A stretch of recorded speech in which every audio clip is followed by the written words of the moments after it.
Guys, how we doing? Another video from Swag Cargo, but something slightly different. It was suggested ages ago, and now that I'm trying to fit in some Dragon Ball related stuff and all this other things, this just fits in perfectly.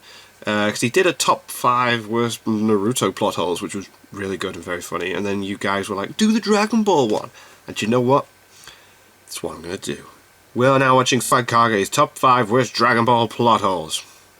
Let's do this. So in the Naruto plot holes video, somebody said that I should do one for Dragon Ball, and you know what? That's a fantastic idea. So here we are, Awesome. top 5 Dragon Ball plot holes. Now don't get me wrong, I'm a massive fan of Dragon Ball. I'll go ahead and make that clear as I did in the Naruto video. But that said, I am able to look at the series critically and notice when Toriyama and his editors have made a pretty big mistake. Here are 5 of those mistakes. Now the same rules apply to this list as in the Naruto list. Manga-only plot holes, with a couple exceptions. Since Dragon Ball Super's anime is ahead of its manga, I will say the anime takes precedence over the manga. And since GT doesn't have a manga, well, if I find a plot hole in GT, it's gotta come from the anime. So, with that out of the way, let's just go ahead and get started. Fair enough. Number 5. Cell's explanation regarding Trunks is...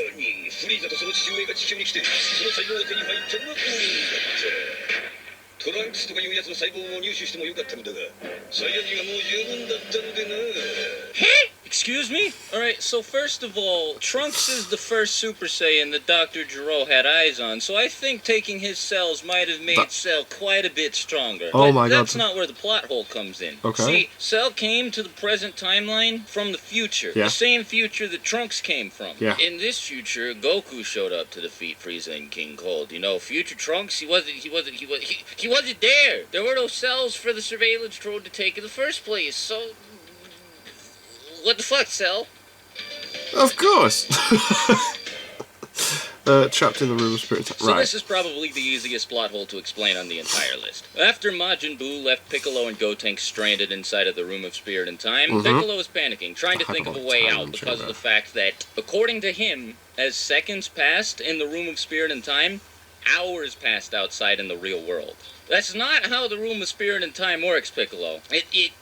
You got it backwards. No, it's not like Piccolo just had a brain fart here either. When he and Gotenks escape the Room of Spirit and Time, they find that in the real world, yes, hours have indeed passed. And once again, it bears repeating, that's not how the Room of Spirit and Time works.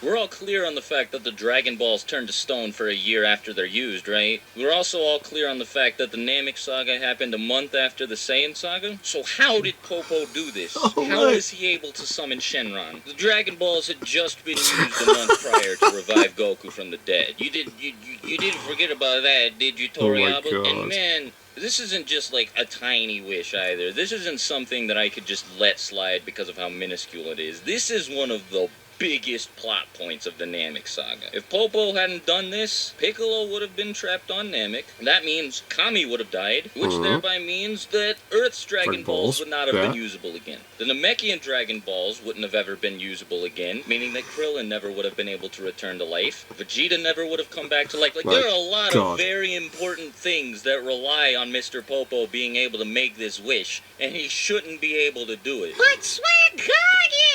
Kami had just come back to life, so the Dragon Balls had probably just been restored. Maybe when Kami returns to life, the Dragon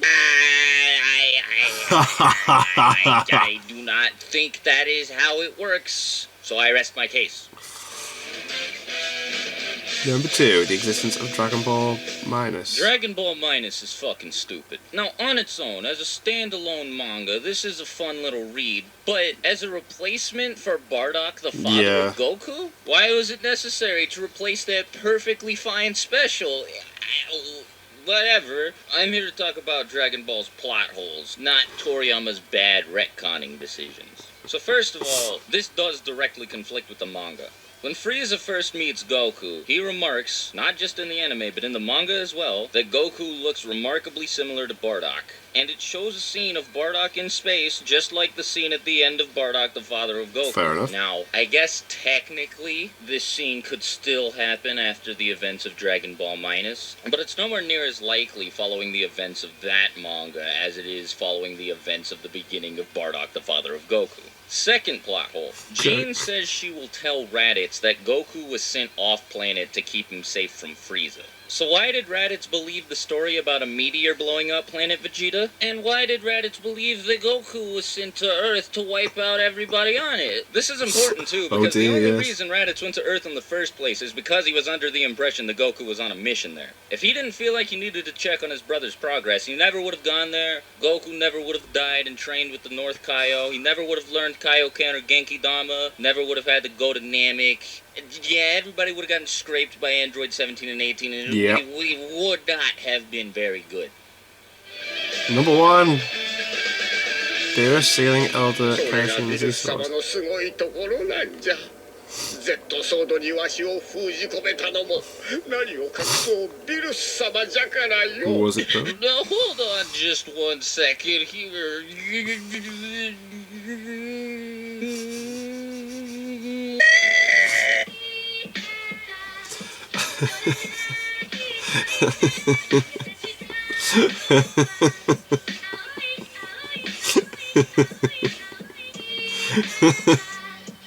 That was a nice little video. And you guys wanted it, so you got it. Bam. And the job is done. That was really funny. Love it. Swikage is funny. I love it when he does his little comedy moments where, and stuff. Fun for all to be had. So that was great. I love Dragon Ball.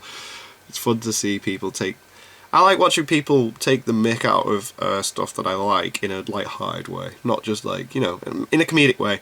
Rather than, it's rubbish because of this, and not argumentative. It's entertaining. So I appreciate that video. It's great. It makes some very valid points. Anyway, thank you guys very much for watching. What did you guys think of that?